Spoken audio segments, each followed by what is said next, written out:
कांग्रेस विधायक संजय शुक्ला ने दलाल बाग के मैदान में कल 10 अक्टूबर से आयोजित की जा रही श्रीमद् भागवत कथा के आयोजन को निरस्त कर दिया है।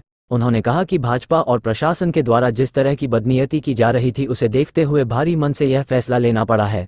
शुक्ला ने आज दोपहर आयोजन स्थल पर अचानक बुलाई गई पत्रकार वार्ता में कहा कि भाजपा व प्रशासन की बदनीयत के कारण जया किशोरी जी की 7 दिन की भागवत कथा निरस्त की जाती है। इस आयोजन के लिए सागर शुक्ला की ओर से प्रशासन को अनुमति का आवेदन दिया गया था। इस आवेदन पर कोई कार्रवाई नहीं हुई।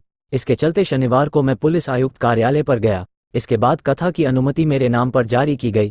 उन्होंने कहा कि भाजपा के दबाव में प्रशासन काम कर रहा है। यही कारण है कि सागर शुक्ला के आवेदन पर संजय शुक्ला के नाम पर अनुमति जारी की गई। यह एक षड्यंत्र का हिस्सा है। इस अनुमति के शर्त क्रमांक 2 में लिखा है कि आदर्श आचार संहिता लागू होने पर यह अनुमति स्वतः निरस्त हो जाएगी। इस हिसाब से यह अनुमति आज दोपहर में निरस्त हो गई है। क्षेत्र के भाजपा प्रत्याशी कैलाश विजयवर्गीय इस कथा के आयोजन से भयभीत थे। यही कारण है कि प्रशासन ने यह सारा कार्य किया। शुक्ला ने कहा कि ऐसी स्थिति में अत्यंत दुखी मन से हमें इस कथा को निरस्त करने का फैसला लेना पड़ा है। क्षेत्र की जनता धर्म के काम में बाधा पैदा करने वालों को सबक सिखाएगी। उन्होंने कहा कि अपने 5 साल के कार्यकाल के दौरान मेरे द्वारा लगातार गली गली, मोहल्ले और कॉलोनी में भगवान शिव के रुद्राभिषेक का आयोजन किया गया। इसके पश्चात क्षेत्र के नागरिकों की तीर्थ यात्रा की हसरत को पूरा करने के लिए हर बार से 600 लोगों को अयोध्या की यात्रा करवाई, फिर मथुरा वृंदावन की यात्रा करवाई। ये सिलसिला निरंतर चला है। मेरा पूरा विधानसभा क्षेत्र मेरा परिवार है। इस परिवार को यह मालूम है कि उनका भाई, उनका बेटा संजय शुक्ला क्या है और कैसा है। ऐसे में ये परिवार अब क्षेत्र क्रमांक 2 से आकर यहाँ पर विघ्न पैदा करने वाले भाजपा के प्रत्याशी को अपने मत के माध्यम से सबक सिखाएगा। अगर शुक्ला के नाम से परमिशन मिल जाएगी तो उसके बावजूद भी ये कागज दिखाकर, जो शहर में और सब कुछ दिखाकर, ये चुनाव के टाइम इन्होंने कुछ नया षड्यंत्र रच दिया, तो फिर मैं क्या करूंगा।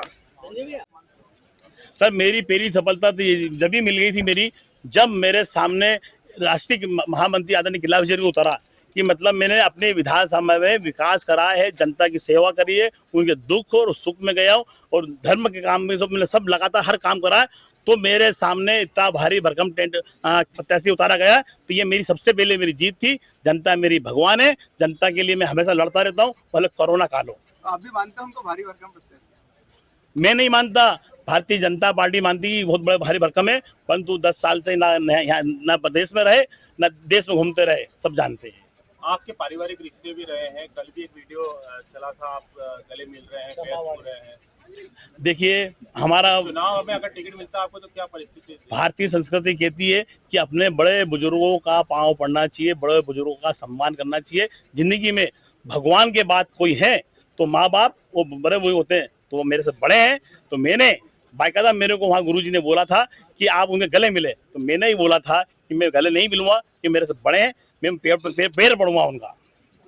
कांग्रेस प्रत्याशी बनाती है, आपको टिकट देती है, तो आपका चुनाव लड़ेंगे 1 नंबर के अलावा कहीं? मैंने पहले भी बोला, मैं विधानसभा 1 के अंदर पैदा हुआ हूँ, विधानसभा 1 में मरूंगा, विधानसभा 1 में लड़ूंगा, मैं विधानसभा 1 के अलावा कहीं नहीं जाऊंगा।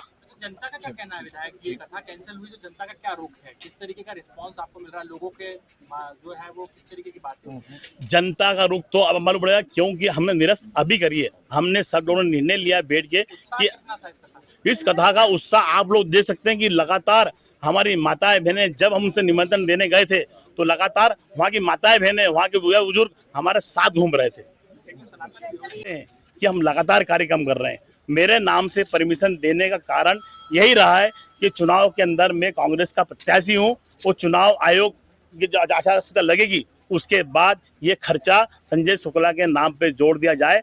हम आचार संहिता का पालन करते हुए हम ये कथा निरस्त करते हैं, क्योंकि आगे पीछे आपने देखा होगा हमको लगातार परेशान किया गया है, परमिशन नहीं दे रहे थे। उसके अलावा हमारे झंडे, पोस्टर सब हटाए जा रहे थे। इसके पहले प्रदीप मिश्रा जी कथा हुई थी, उसके सब झंडे पोस्टर हटा दिए गए थे। हमने रुद्र अभिषेक कराया, उसके कथे हटा दिए। राहुल गांधी जी इंदौर आए थे तो वो भी पोस्टर हटा दिए गए थे। परंतु जब से कैलाश विजयवर्गीय जी प्रत्याशी बने हैं तो पूरी विधानसभा के अंदर होर्डिंग पोस्टरों की भरमार हो गई है, भरमार लगी है, परंतु प्रशासन ने एक होर्डिंग नहीं लगाया। उस होर्डिंग के अंदर सिर्फ गुंडे बदमाशों को फोटो लगे हुए, उसके बावजूद भी कोई बोलने को तैयार नहीं है। तो ये सब चीज देखते हुए कांग्रेस प्रत्याशी होने के कारण मुझे परेशान किया जा रहा है। तो उस परेशानी देखते हुए क्योंकि आचार संहिता लग गई है और आचार हमारे आदरणीय जया किशोरी जी भी इंदौर आ चुकी हैं और हमारी कल शोभा यात्रा थी उसको भी निरस्त कर दिया, हमने कथा भी निरस्त कर दी है।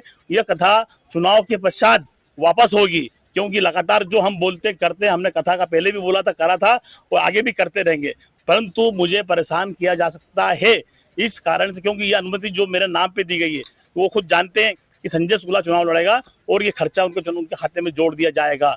तो इसको देखते हुए, क्यों आगे प्रशासन भी इनका है और आगे ये कुछ भी कर सकते हैं, तो इसके लिए मैंने कथा ये कैंसिल करी है। संजू परमिशन देने को राजी है और आपके बेटे के नाम पर देने को राजी नहीं है, ऐसा कुछ है? आप देखिए, हमने सब चीज आपको, मेरे पास कॉपी है, मैं सबको देने को तैयार हूँ। सागर शुक्ला द्वारा लगातार परमिशन मांगी गई थी। सागर शुक्ला की परमिशन पे थाना मल्हारगंज, CSP मल्हारगंज, उन्होंने आवेदन पे दिया है कि आप यहाँ हम यह अनुमति नहीं देते, क्यों आचार संहिता लगने वाली है, तो आप जाके कलेक्टर साहब से परमिशन लीजिए। उन्होंने खुद ने लिख के दिया हुआ है, इसके अंदर हमको खुद ने लिख के दिया हुआ है।